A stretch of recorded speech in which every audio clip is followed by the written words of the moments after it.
If you're dealing with tight traps, then I'm willing to bet that you tried to stretch them with stretches that look like this.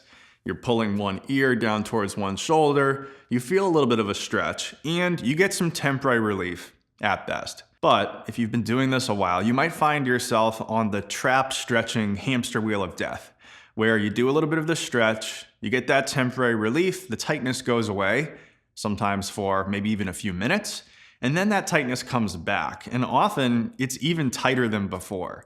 And so then you go to stretch it again, and then it gets tighter, and then you stretch it again. And of course, this doesn't work. Now, the reason that this doesn't work is because the stretching doesn't address the reason that the traps feel tight in the first place. And so in this video, we're going to reveal what that root cause of the tightness is and what you can do about it to get changes that actually stick. So, without further ado, let's go ahead and jump right in.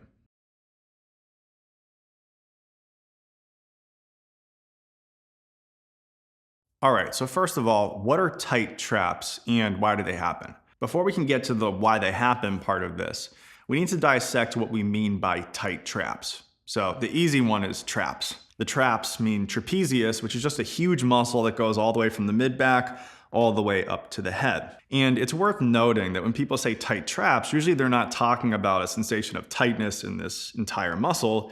They're usually talking about just a specific region, and that region is the upper back and lower neck area. Now, it's also worth noting that there's a ton of other muscles in this same area that probably also contribute to that sensation of tightness. And this also likely explains why a lot of the trapezius focused work fails to resolve that sensation of tightness because it doesn't address those other muscles. So now with that understanding of traps out of the way, let's dissect what we mean by tight. So tight just describes a sensation. And we're talking about tight traps. The location of that sensation is that upper back, lower neck region. And so this is where a lot of people go wrong. They think, I have tension or tightness in this area, and so I'm gonna do some stretching to relieve that. And while this makes sense at face value, it doesn't get lasting changes because it's not understanding and addressing why that tight sensation is there in the first place.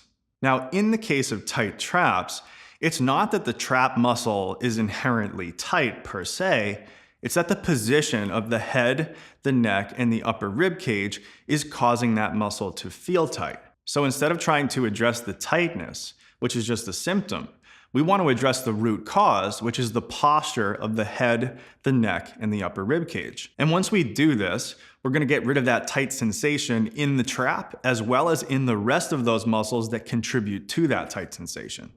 All right, so now that we know posture and movement are the problem, it begs the question, what posture and movement? And this is again where a lot of people will go wrong. The common narrative out there focuses mainly on the shoulders.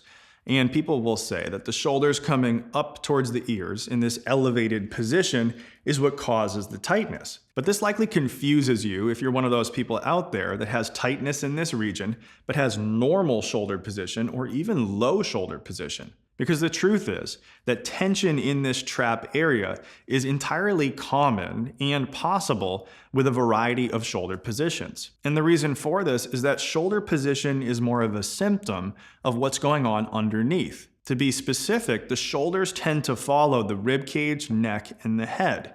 And so, if we can address the rib cage, the neck, and the head, the shoulders will tend to work themselves out and we'll be able to get changes that actually stick. Now, in terms of the head, neck, and rib cage, we're almost always going to see two key compensations. The first is in the head and the neck, and it's that forward head and neck position.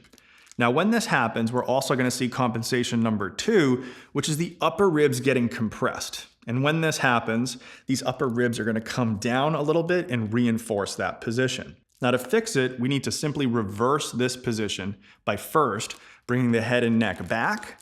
And then once we're in this position, using breathing to expand and elevate those upper ribs. If we can train the traps and the rest of the muscles in the upper back in this position, we can not only relieve the tightness, but also get changes that stick. So now let's go through one of my favorite exercises that can allow you to do just that. All right, so to set up for this exercise, we're gonna get the back of the head and the back against the wall. If you can't get the back of your head to the wall, consider filling that gap with an object such as a yoga block. Once we've got those 2 points of contact, We're then going to find a neutral position in the head and the neck. To do this, we're first going to tuck down with the chin and then go all the way back by scrunching back with the back of the neck, and then find a happy medium in between those two extremes. Once you've found that, you're going to push straight back, either against the block or against the wall, to engage the back of the neck and the upper back.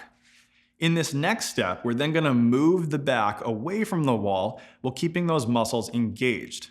Now, if this is too difficult for you, consider using hand support. From this position, with the head in the rib cage in a more stacked neutral position, we're then going to add breathing to move those upper ribs up. We're going to do 3 to 5 deep breaths here, doing a nice deep breath in through the nose, feeling those upper ribs coming up. Pause for a second, and then exhale, maintaining that position. And one last time, or 3 more times, inhaling up, pausing for a second, and then exhaling to let go. Now, once we've got the hang of this, we need to progress the exercise to be able to train those muscles even more in this new position, and this is what's going to make it more likely that we get changes that actually stick. The first way we can do this is simply by adding more reps in each set and adding sets, and you would do this with the same variation that you used. So if you used hand support, continue using hand support. If you didn't, then don't. Now, the next way we can progress this is by increasing the difficulty of the exercise itself. So if you were using hand support, you can simply take that away. But if you weren't using hand support, you could increase the difficulty by adding a march. Now, the difference in difficulty between no hand support holding and then doing the march is actually quite a lot. So if that was the case, you might actually put your hands on the wall for support as you begin that march, and then gradually remove that support as you get a little bit stronger. Now, if you want to take the guesswork out of this process and want all the progressions, reps, sets, and standards, then go down to the link in the description and check out my new neck protocol. It's a 3-phase, 4-week neck training program that brings you step-by-step, meeting you where you're at and allowing you to build a neck that not only gets rid of tension, but also allows you to do the things that you want without that tension coming back. All right, that's it for this video. Just to recap, you can't stretch your way out of tight traps. Instead, learn to work those muscles in the right position so that you can get changes that actually stick. Now, as always, like this video, leave me any questions that you might have down below in the comments, and if you haven't already, please consider subscribing to the channel. All these things help the algorithm to help me help more people. So as always, thanks a bunch for watching, and we'll see you in the next one. Peace.